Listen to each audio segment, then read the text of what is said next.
¿Estaban cansados? ¿Se estaban comunicando bien entre ellos? ¿Había algo en particular que les molestara? Y sabíamos que éramos un equipo que haría su trabajo, y que ese día iríamos a la luna. No hablábamos de ello, simplemente lo sabíamos, teníamos eso, esa sensación, ese vínculo, esa comunicación.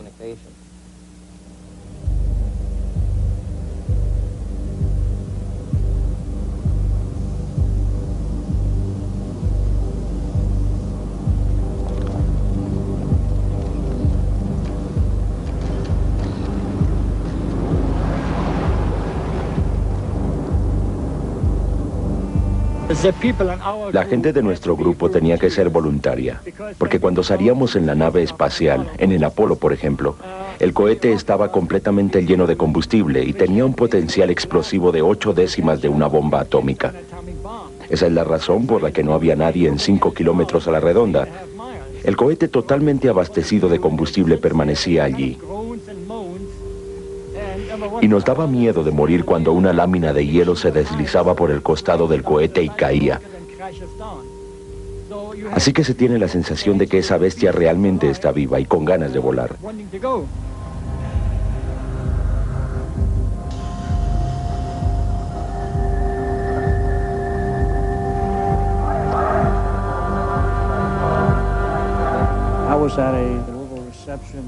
Estaba en una recepción con Tom Paine, que era entonces el administrador de la NASA.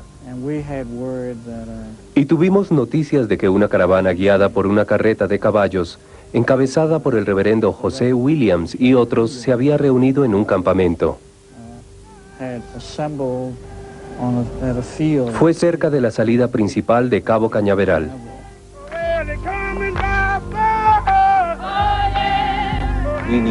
Necesitábamos mostrar nuestro punto de vista y llevar al centro espacial las necesidades de la gente pobre. Y mi padre decía que era hora de que Estados Unidos prestara atención a la gente pobre y que era irónico que nos gastáramos miles de millones de dólares en un programa espacial para enviar al hombre a la luna y sin embargo no pudiéramos alimentar a los pobres en la Tierra. But yet we could not feed poor people here on Earth.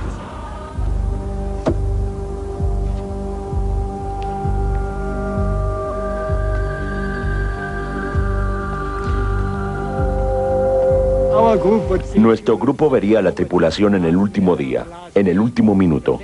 Cuando llegaron, los llevamos a la nave, los atamos e instalamos todas las mangueras y las conexiones eléctricas. Revisamos una vez más antes de cerrar la compuerta. Me dirigí a la cabina a revisar de tal manera que algunos de los astronautas tuvieron la impresión de que yo era algo así como un dictador. Yo realmente empecé con John Glenn, quien me llamaba el Führer. Y luego Peter Conlon habló con Armstrong alguna vez y Armstrong le preguntó cómo llevarse bien conmigo. Peter le respondió, muy sencillo, haz lo que te diga. Y Armstrong dijo, bueno, ¿y qué sucede si simplemente sigo adelante y oprimo el botón? Y Peter dijo, oh nada, solo se parará sobre tus dedos. No, Peter, no, nothing so, he just steps on your fingers.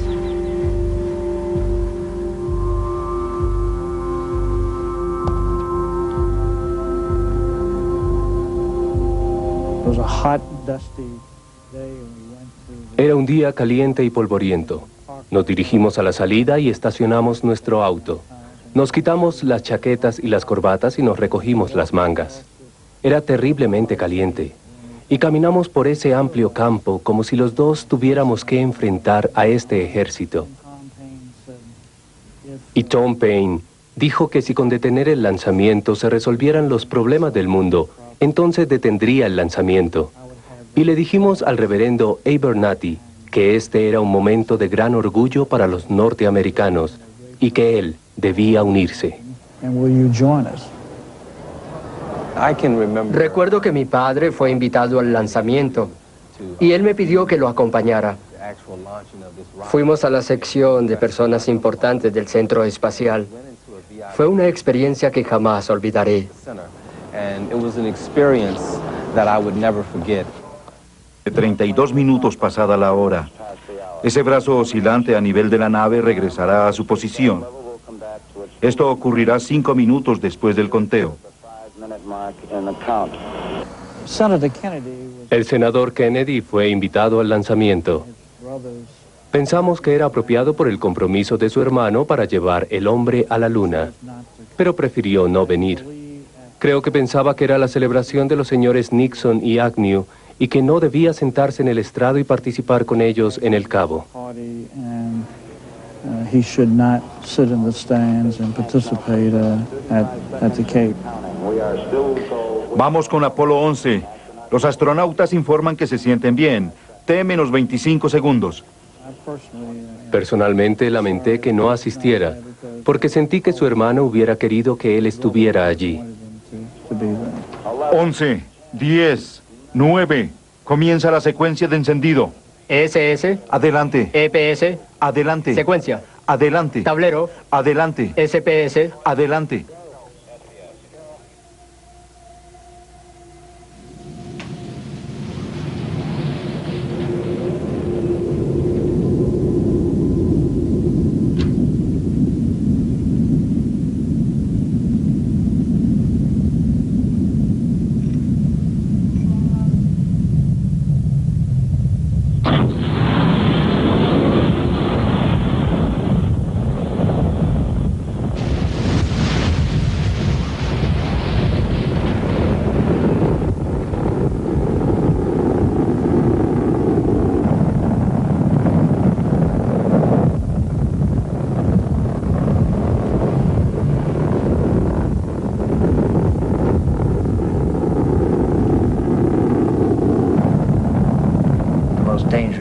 El momento más peligroso de la misión es la posibilidad de chocar contra la torre. En otras palabras, si el cohete no dispara verticalmente, sino que se inclina hacia un lado, puede colisionar con la torre y romper el combustible y los oxidantes, y se puede producir una explosión gigantesca de inmediato. De modo que esa era la preocupación de todos. Todos estábamos ansiosos de escuchar de la torre, listo.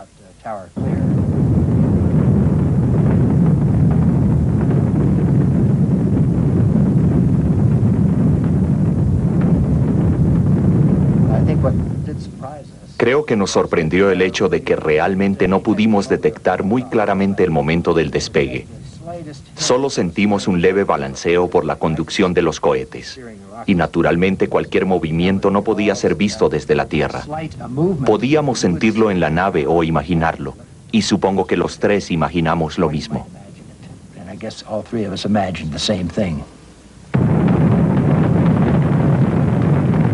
Hemos dejado la torre. Torre lista en 13 segundos. Entre otras cosas, recuerdo el despegue del cohete. Es algo que nunca olvidaré. El sonido y luego la explosión. Y es una experiencia que nunca he sentido desde entonces. He visto muchos lanzamientos por la televisión, pero lo que más me emocionó fue que el comandante dijo, y siempre era la última cosa que decía antes de todos los vuelos, que Dios los guarde. Y eso todavía me hace llorar porque no sé qué hay en esa expresión, pero sentí que en realidad era todo lo que podía decir.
Todo el tiempo sabes que es un juego. No más política, no más frustraciones. Eso sí, te vas a comprometer.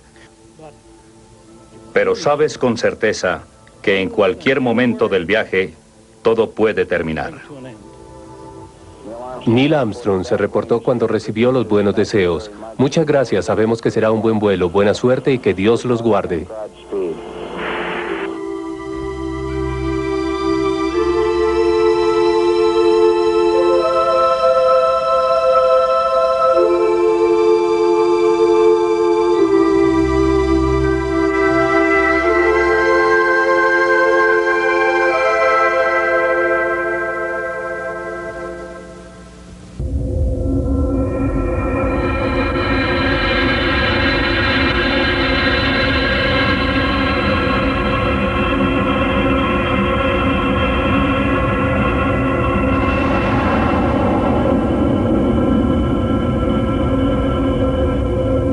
Salto Gigante, segunda parte.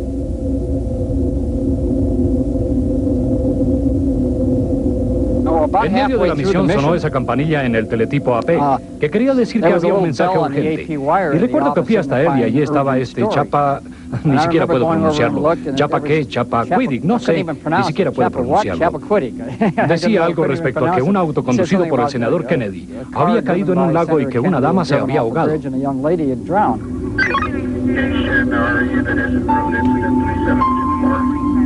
13843, go to Simplex, the air unit. Reconozco como inexcusable el hecho de no haber informado el accidente inmediatamente a la policía.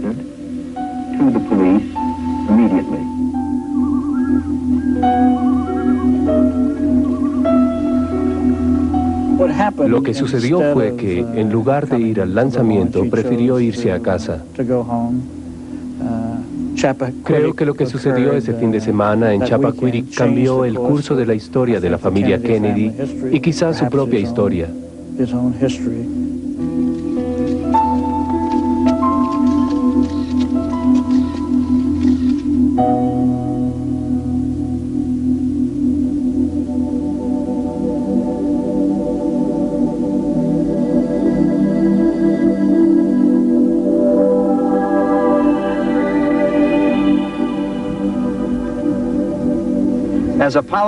Cuando Apolo estaba en camino a la Luna, los rusos anunciaron que estaban enviando un cohete no tripulado a la Luna. Y yo estaba en Washington y recibí una llamada de Chris Kraft que dijo de manera irónica: ¿sabes? Tus amigos están enviando algo a la Luna. Espero que no nos vayan a ganar. ¿Puedes decirme qué está sucediendo? Así que envié un fax. No un fax, supongo que un telex a los soviéticos. Y ellos respondieron con una trayectoria completa y aseguraban que de ninguna manera interfería con la trayectoria del 11. Me dijeron que era la primera vez que ellos anunciaban públicamente los detalles de cualquiera de sus trayectorias.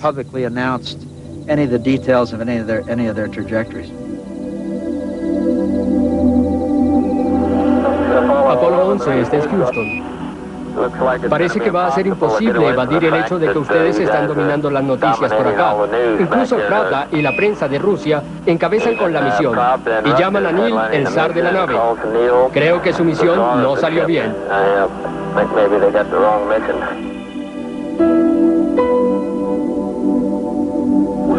Estamos a 10 minutos de la ignición y la inyección translunar. Apolo 11, este es Houston. Va hacia TLI, cambio.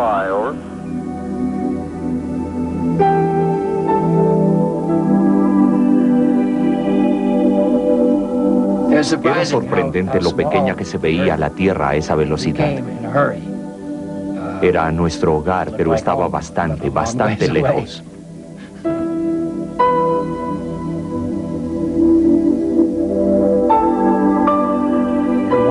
No había nada cerca. Al mirar por cualquier ventana no había tierra, no había sol, no había luna. Todo estaba muy distante.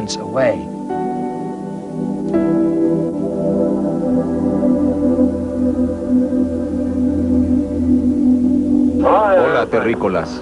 Hola. Una antigua leyenda china dice que una hermosa niña llamada Chana había vivido en la luna por 4000 años. Parece que la desterraron a la luna porque le robó a su marido la píldora de la inmortalidad. También podías ver a su compañero, un conejo chino gigante, fácil de reconocer porque siempre estaba parado en sus dos patas a la sombra de un árbol de canela. El nombre del conejo no se conoce.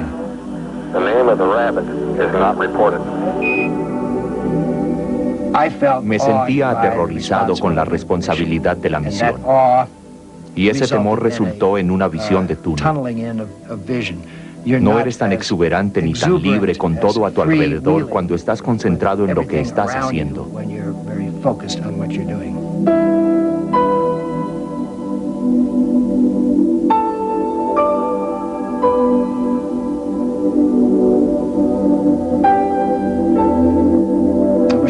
Me hubiera gustado tener más tiempo para recoger margaritas, por decirlo así. Pero creo que es un tributo al entrenamiento que tuvimos y a la disciplina en la que crecí, que algo me dijo, esta es una oportunidad única en tu vida. Así que mejor deja de soñar y de mirar por la ventana cuando se supone que debes estar haciendo otra cosa.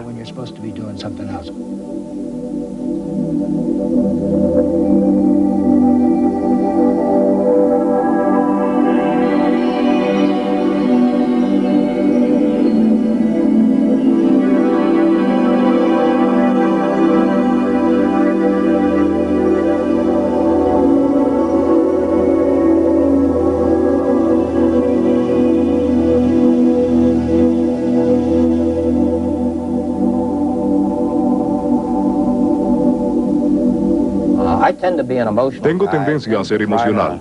Trato de que la gente pueda ver en Technicolor lo que somos, lo que vamos a hacer. Así que cuando llegamos a la Luna, el hecho es que estábamos en turno. Hicimos todas las revisiones en la nave. El comando en el módulo de servicio estaba dando la vuelta por el lado oscuro de la Luna. Y entonces les pedí repetir eso y nos llamaron a una conferencia AFD. Y dijo, presten atención. Era algo raro porque nosotros nunca habíamos hecho eso. Me pregunté qué nos va a decir.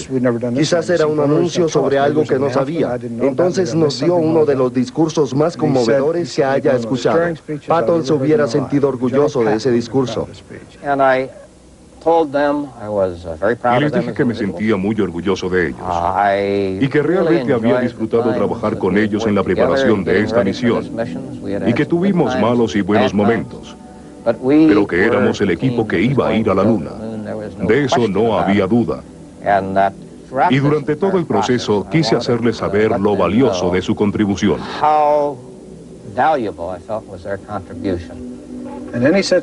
Y entonces dijo algo que recordaré toda mi vida. Dijo, pero no importa lo que suceda, estoy y estaré con ustedes. Y le digo algo, para un chico que no se siente muy seguro, porque nosotros sabíamos que íbamos a hacer lo más grande de nuestras vidas, de la de todos nosotros. Y para un grupo de jóvenes controladores de vuelo, eso era lo mejor que podía haber dicho en ese momento.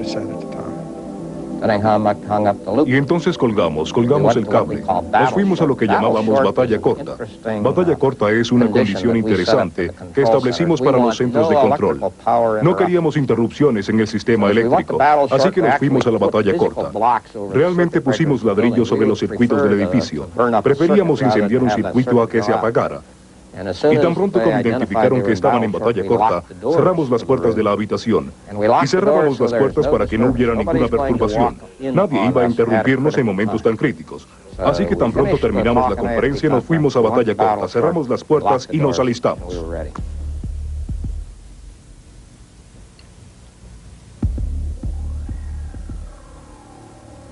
Todos los controles de vuelo, 20 segundos, llegó, va a aterrizar. Algo salió mal a la salida, dimos la vuelta a la Luna. Cuando nos acercábamos las comunicaciones eran terribles. Escasamente podías escuchar a la tripulación. Solo podía leer la mitad de los parámetros de mi computador. Algunas veces conseguía buena información por unos segundos y luego se dañaba. Me preguntaba si tendríamos suficiente información para empezar el aterrizaje. Atención, controladores de vuelo, vamos a aterrizar. Retro, adelante. Pido, adelante. Guía, adelante. Control, adelante. Delcon, adelante. Heise, adelante. Econ, adelante. Disposición para aterrizar, 900 metros. La tripulación encendió el motor, el descenso empezó. Todo empezó a sentirse un poco mejor, las cosas empezaban a verse bien.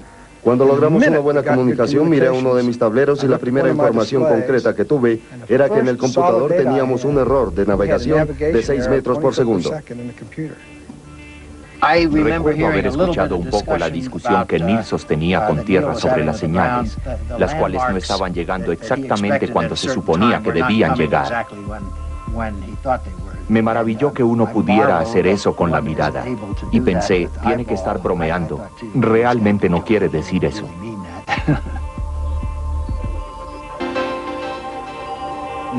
Eso no parece mucho. Si ese error hubiera aumentado 9 metros por segundo, hubiera tenido que cancelar la misión. Vamos hacia 47 grados, comprendido. 47 grados. ¿Cómo se ve nuestro margen, Bob? Estamos en 4,5. Eagle se ve bien, adelante. 30 segundos después, programa 1201. 1201. 1201. Correcto, alarma 1201. Alarma 1201. Pensaba mucho sobre el error de navegación. ¿Qué diablos es 1201? ¿Qué es eso? El computador indicaba, no puedo hacer lo que me están pidiendo. Eso puso una gran presión sobre los controladores, porque teníamos que imaginarnos lo que el computador no estaba haciendo. Seguimos adelante. Así que procedimos sobre esa alarma y no regresó de nuevo, lo cual indicaba que no era muy serio, porque la gente en tierra de manera más bien rápida nos permitía seguir adelante a pesar de la alarma.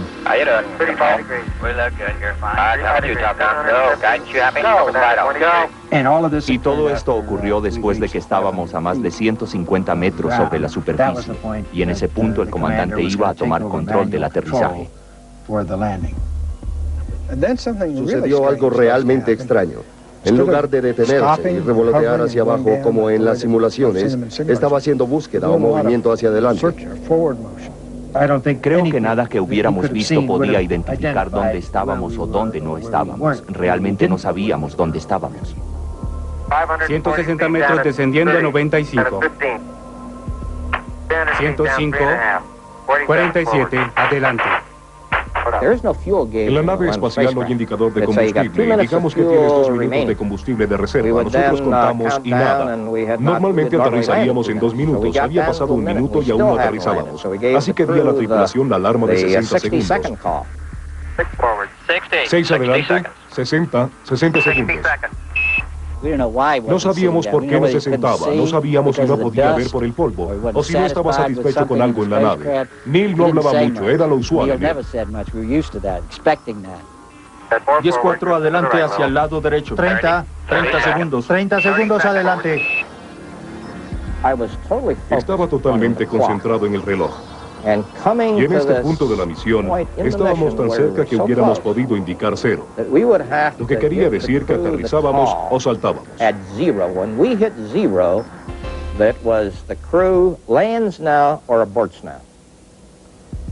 Mirábamos eso, el conteo regresivo del reloj. Si usted ha sentido alguna vez que el tiempo se detiene, cada segundo parecía una eternidad. 3,5 hacia abajo, 9 hacia adelante. Contacto adecuado. Bien, detener el motor. Aquí base de la tranquilidad. El Eagle ha aterrizado.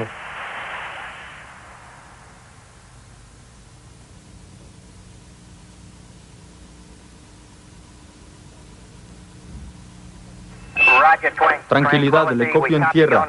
Aquí casi se vuelven azules. Respiramos de nuevo. Gracias.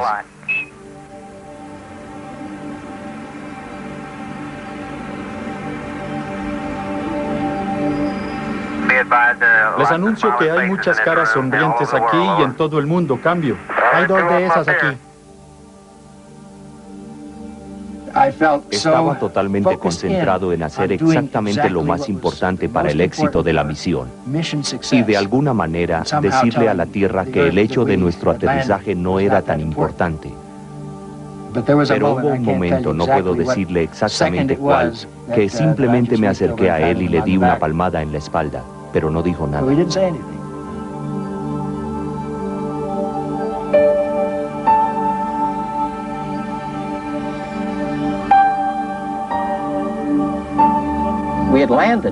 Ya hemos aterrizado. Y en este centro de control hay una pantalla de visión que está detrás de mi consola. Está separada por dos paneles de vidrio con aire espacial en medio. Y la gente en el cuarto de visión empezó a gritar y a aplaudir, y a golpear en el piso con los pies. Y este ruido llegó hasta el cuarto de control.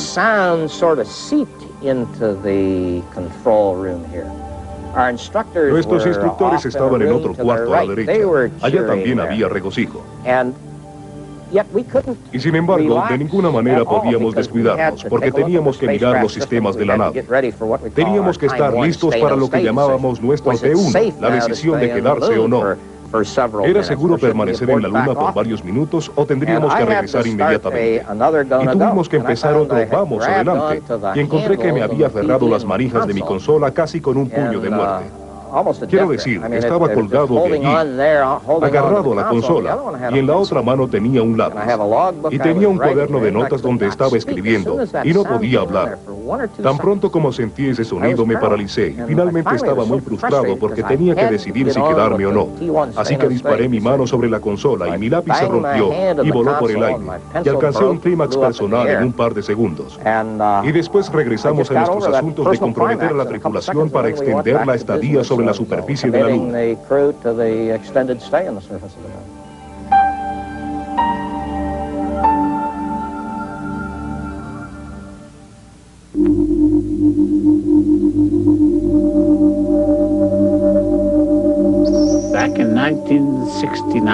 En 1969 escribí una carta a los astronautas y pensé que debía recordarles lo importante que es la Luna para los Hopi.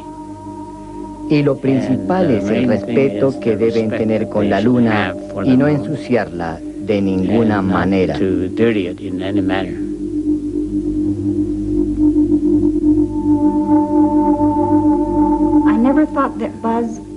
Nunca pensé que Buzz fuera tan profundamente religioso como descubrí en ese periodo de tiempo.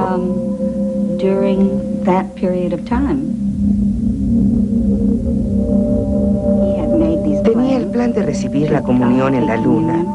Al principio pensé que era un poco presuntuoso, pero yo no soy católica. Crecí en la iglesia episcopal. Bueno, usted sabe, no se da uno mismo la comunión. Me imaginé cómo lo va a hacer, y si lo va a hacer, pero fue una sorpresa para mí.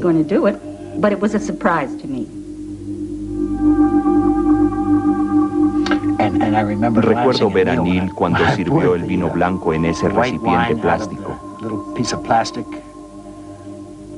La hostia estaba en una envoltura plástica, también sellada.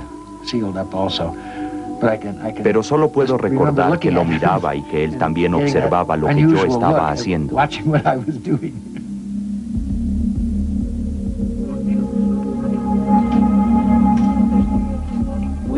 Teníamos que haber dicho inmediatamente, bueno, descansemos un poco cuando lleguemos a la Luna. Y bien sabíamos que eso no podía ser así.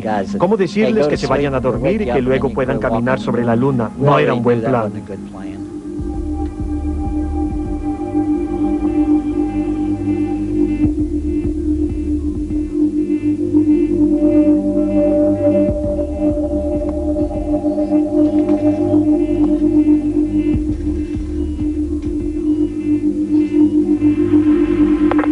Bien, Houston, estoy en el pórtico.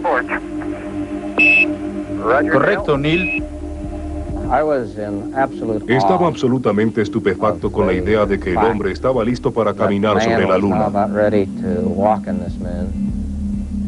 Era una sensación de triunfo, una sensación de exploración, una sensación de Estados Unidos de América, una sensación de orgullo, de perfección.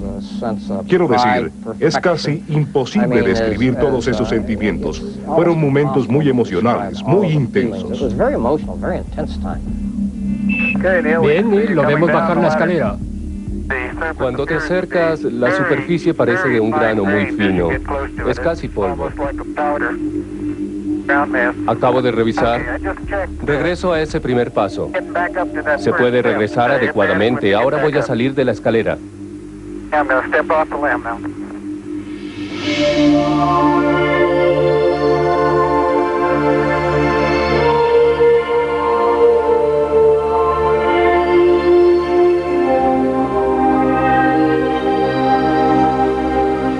Este es un paso pequeño para el hombre, pero un gran salto para la humanidad. Estar fuera de la Tierra y más cerca a la Luna nos hace pensar en la unión de todos los hombres. Espero que esto traiga la unidad entre todas las naciones. Esto significa mucho para todos los países, en especial para Estados Unidos. De mi parte, estoy realmente interesado en ver qué hay allá. Este sueño del hombre se ha hecho realidad.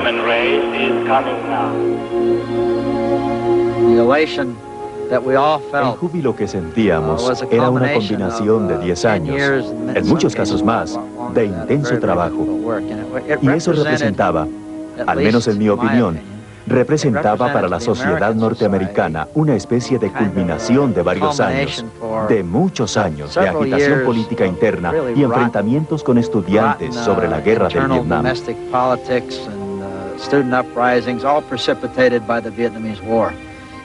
Y creo que era casi una limpieza, una reafirmación de que este país no estaba perdido del todo.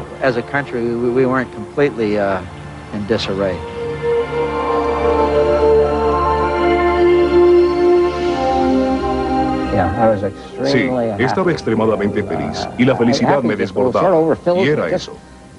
Me siento apenado enfrente de toda esa cantidad de gente. Y todos se preguntaban por qué diablos estaba llorando. Era de una belleza rígida, como muchos de los desiertos de Estados Unidos. Era diferente, pero muy hermoso.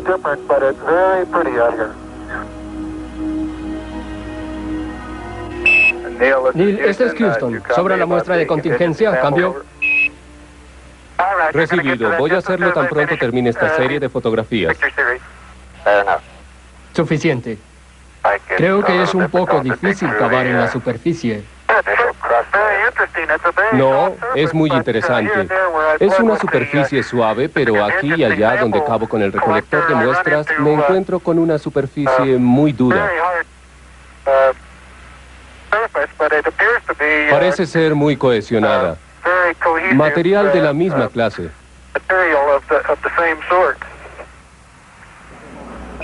¿Estás listo para que yo salga? Listo. Bueno, tan pronto des el primer paso, todo va a ser más fácil. Buzz se sintió afectado con el hecho de que no iba a ser el primero en salir a la superficie lunar. 3 pasos más y luego uno largo. Creo que la atención se enfocó en eso.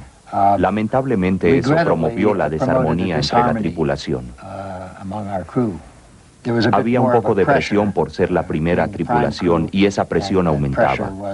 Era exasperante el hecho de quién sería el primero y quién el segundo. Y creo que en todo el asunto éramos peones inocentes.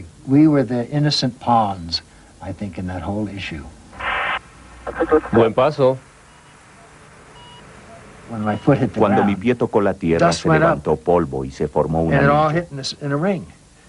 Eso no sucede en la Tierra, hay una suerte de oleada. No puedo explicar por qué sucede eso, pero sucedió un par de veces. Cada vez que lo hacía, mi pie se hundía y luego levantaba nubes pequeñas de diferentes tamaños, todas más o menos iguales, ni grandes ni pequeñas, todas más o menos a la misma distancia. Hermosa vista. Mira eso. Una vista magnífica desde aquí. Una desolación magnífica. Cambio, hemos terminado el panorama. Muy rápido para observar el panorama. Aún no la he tocado. Lo primero que pensé cuando vi la televisión fue en una escena de una película de Walt Disney. Porque era granulosa. Podías ver las figuras caminando, pero caminaban como marionetas.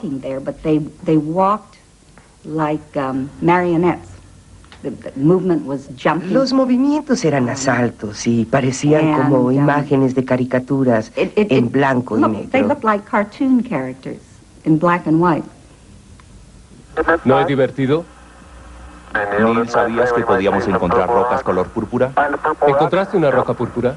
Sí, como una pelota de béisbol en fragmentos. Éramos muy conscientes del hecho de que la televisión estaba transmitiendo todo lo que hacíamos. Si no era la televisión, la gente escuchaba cualquier rumor que viniera de la luna. ¿Y sabe qué hace eso? Creo que reduce los túneles de visión el hecho de que cada movimiento, cada gesto que se realiza esté siendo grabado. Se emiten las observaciones muy cuidadosamente.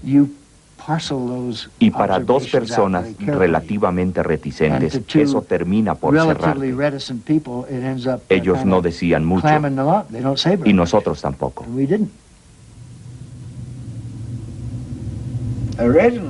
Originalmente el presidente había decidido que naturalmente esta iba a ser una misión del planeta Tierra a la Luna. Y la idea de rebajar ese momento de la Tierra entera plantando una bandera norteamericana allá no parecía estar de acuerdo con el escenario. Pero la gente se preguntaba por qué no podía haber allá una bandera norteamericana. Al fin y al cabo habíamos invertido una inmensa cantidad de dinero en eso.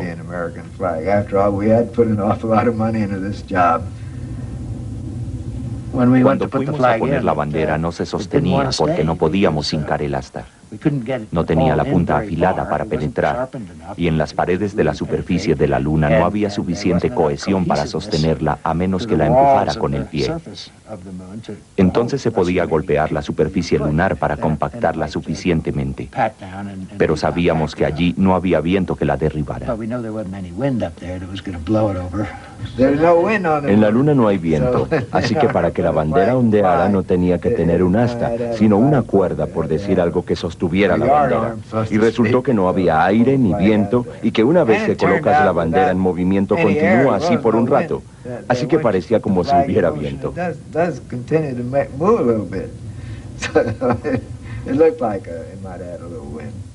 La bandera y se pueden ver las estrellas y las franjas desde la osa solitaria. Sencillamente hermoso.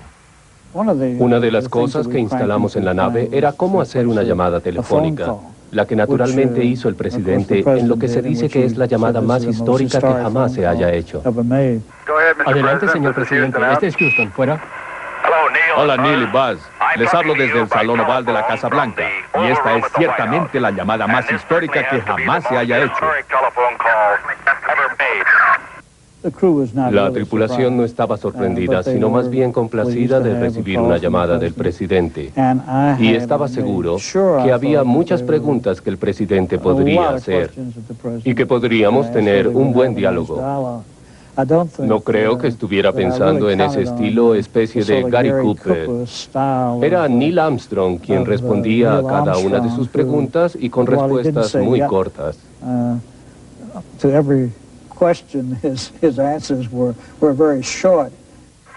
Es para nosotros un gran honor y un privilegio estar aquí representando no solo a los Estados Unidos, sino a los pueblos de todas las naciones pacíficas del mundo, con interés, curiosidad y con visión del futuro.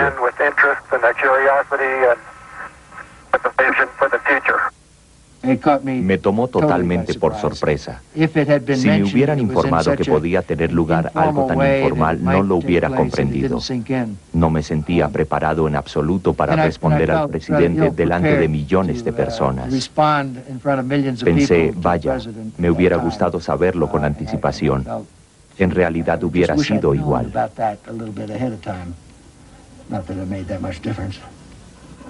Amigos, tienen que tener cuidado de mantener la pista de dónde está el centro de la masa.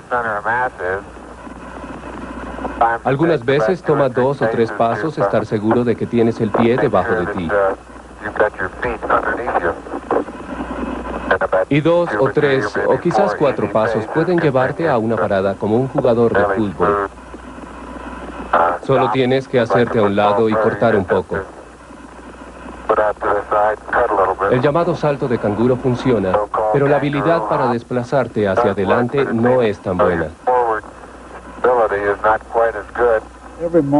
Cada vez que pisaban la superficie lunar me daban nervios. Yo solo quería que la misión terminara. Quería que nos reuniéramos con mis colegas, los 3 juntos, para regresar a casa y aterrizar con seguridad. Terminar con esto. Me mantenía repitiéndome, lo has logrado, y no te excedas. Base tranquilidad. Este es Houston. La recomendación es precaución y listo para el despegue. Correcto, entiendo que somos número 1 en la pista. Mi estómago se revolvía cada vez que pensaba que ese aparato tenía un motor y tenía que elevar a esos hombres para llevarlos a la nave.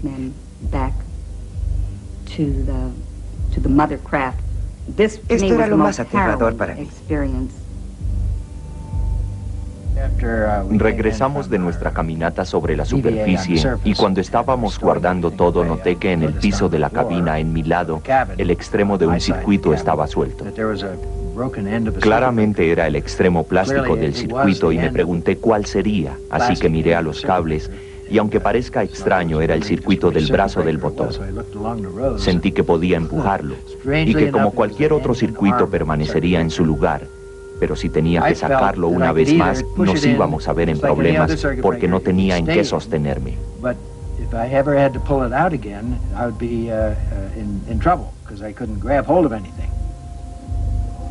Gene Kranz y otros en tierra hablaron de eso después, que en esas horas aprendieron más sobre modos alternativos de encender un motor si el circuito no se hubiese sostenido al empujarlo, pero afortunadamente lo hizo. 7, 6, 5, en posición de vuelo, motor en ascenso. Cuando en posición de ascenso el brazo estalló fue aterrador, porque cuando todas las piezas del aislamiento sonaron, parecía como una explosión, y por un segundo pensé, oh Dios, explotó. Había un viento endiablado que salía del exhausto en todas las direcciones. Y Neil quería mantener en secreto el hecho de que la bandera había volado cuando despegamos. Él pensaba que el hecho de que alguien dejara la bandera de esa manera arruinaría el momento, pues parecía por lo menos descuidado.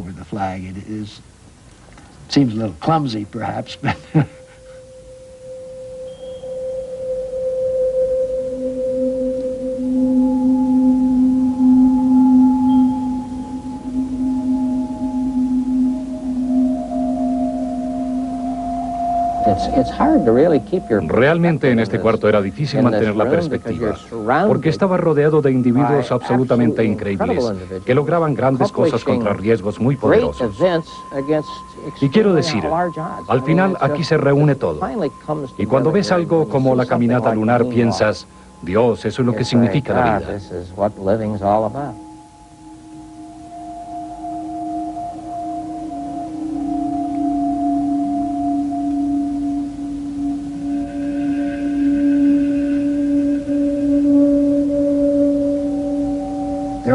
Había mucho polvo en nuestra ropa, e incluso después de sacudirnos el uno al otro, el polvo venía en los zapatos y caía al piso.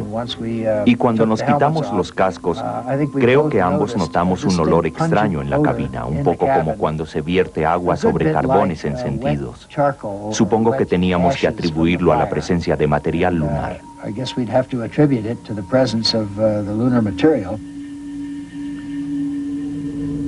Alan Bean dijo algo interesante que después me hizo reír. Me dijo, ¿sabes? Cuando Buzz regrese de la luna, la vida nunca será igual para ustedes. Y en lo que se refiere a Buzz, tendrá el mundo entero a sus pies. En ese momento sonaba bien. Un año después no estaba tan segura de querer ese tipo de vida. Y sé que al comienzo Buzz tampoco. Sé que no lo quería.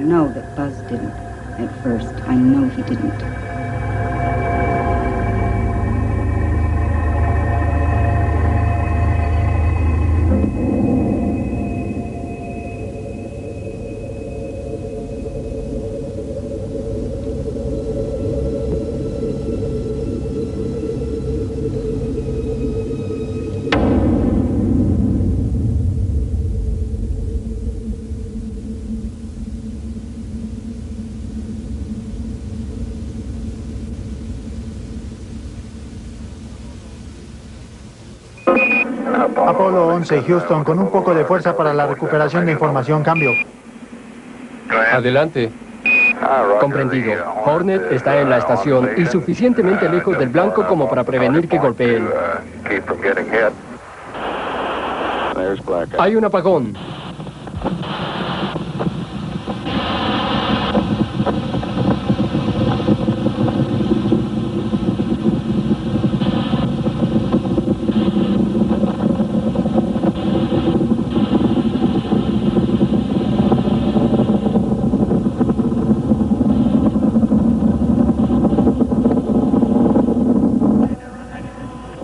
Velocidad, 10.000 metros por segundo.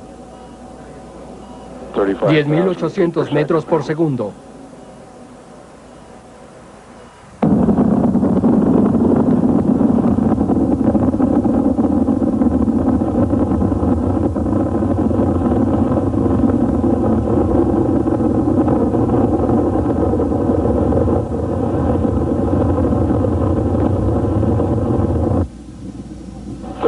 Estamos en tiempo de entrada.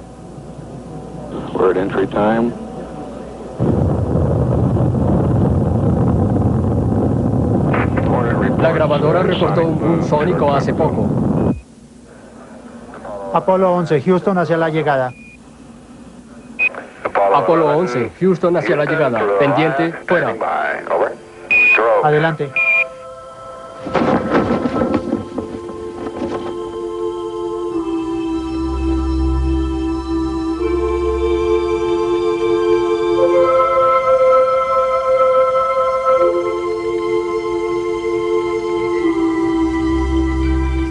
Cuando uno salta se abren los paracaídas y la primera sensación que se tiene es que se respira aire salado.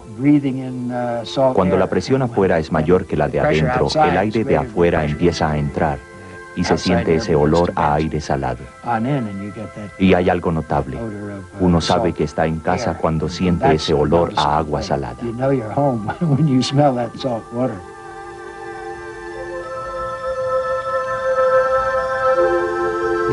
Lo que sucedió después de que tocamos el agua fue un poco duro, porque había un clima tempestuoso que no esperábamos. Y la forma como caímos hizo difícil abrir los paracaídas. Se habían volteado y estábamos cabeza abajo, casi nos mareamos. Esa no es una manera de regresar de la luna, enfermándose justo antes de ser recogido.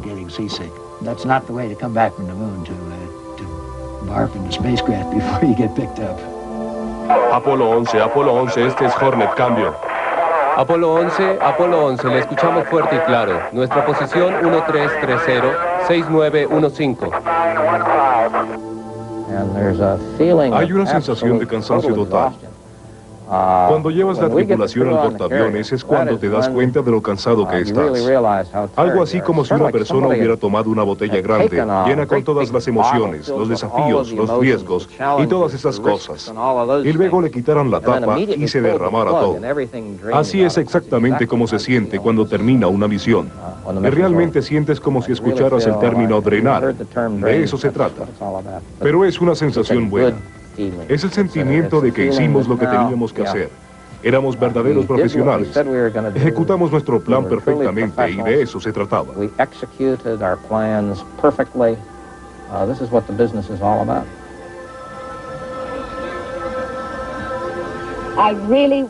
Esta vez estaba tan confiada, muy diferente a como me sentí ayer, y eso realmente se notaba.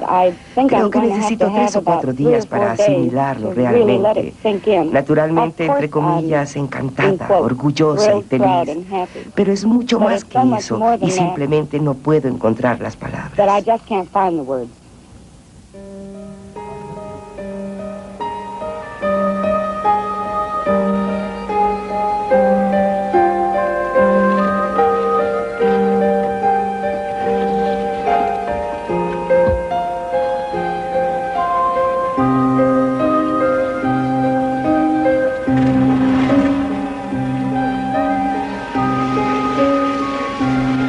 Una de las cosas notables que recuerdo sucedió en el portaaviones. El médico de vuelo estaba con los 3 y nos dijo que tenía algunas cintas de los programas de televisión que cubrieron el vuelo y el aterrizaje. Dijo, ¿les gustaría ver algunas?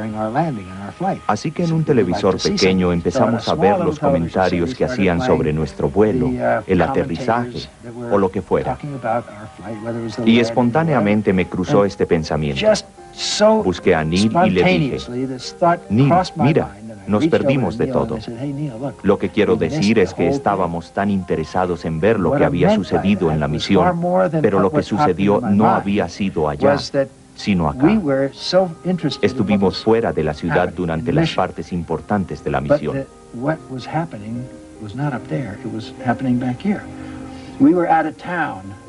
Para mí, lo más importante sucedió en las mentes de las personas que presenciaron este acontecimiento. Nunca lo olvidarán. Nosotros tampoco. Pero lo más importante que sucedió no fue en la Luna. Fue la demostración de que la humanidad puede hacer estas cosas.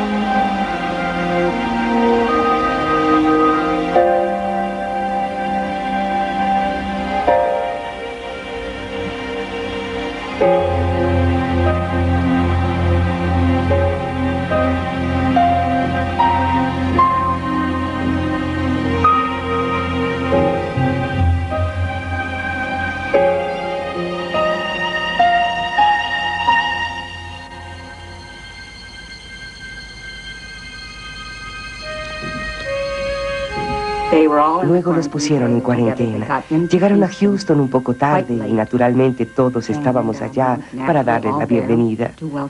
Y tuve mi turno en el micrófono para hablar con Buzz, porque era la única manera como podíamos comunicarnos.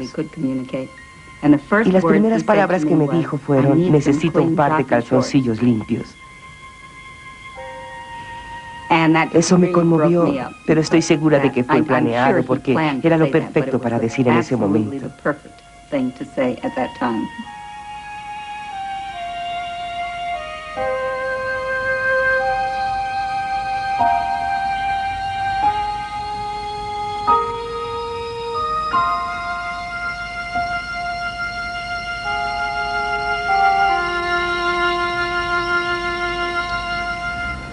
Mi vida cambió, no por lo que hice o experimenté en la Luna. Mi vida cambió porque en las mentes de las personas a mi alrededor yo fui a la Luna. Y de alguna manera tenía que vivir con eso. Tenía que reconocer que no podía escapar a ese hecho. Esa es parte de mi vida y todo empezó hace 25 años.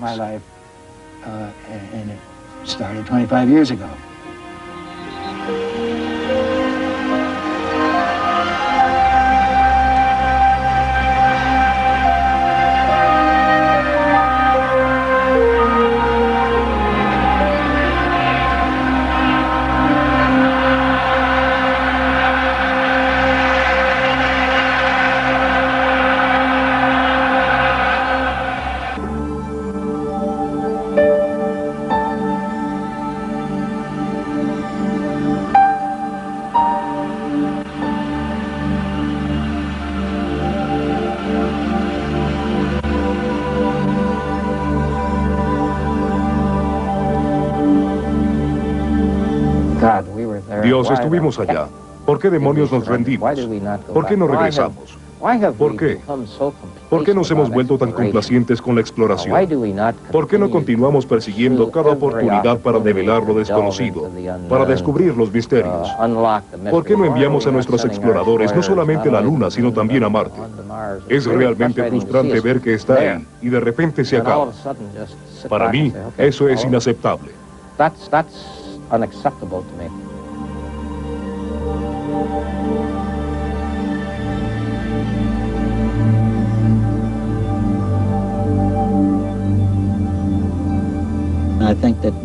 Y creo que probablemente fuimos las personas más afortunadas de la Tierra en los últimos 500 años. Y tengo una gran sensación de logro, de que pudimos hacerlo. Y me pregunto si podremos hacerlo de nuevo.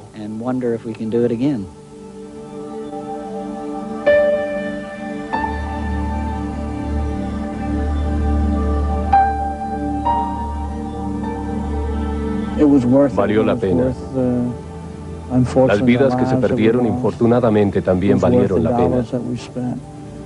El dinero que invertimos también valió la pena. Y desde entonces creo que Estados Unidos no es el mismo. Es posible que no pensemos en ello, pero este fue un gran logro de Estados Unidos.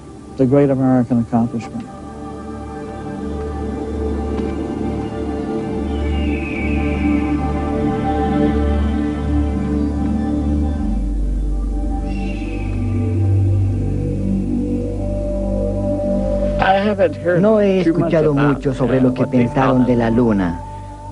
Lo único que he escuchado es que el hombre puede hacer muchas cosas y hacerlas de verdad. Ahora bien, ese es solo un planeta. Y la Tierra debe pensar en otros planetas, como Marte, por ejemplo. Probablemente llegaremos allá. They'll probably get there eventually.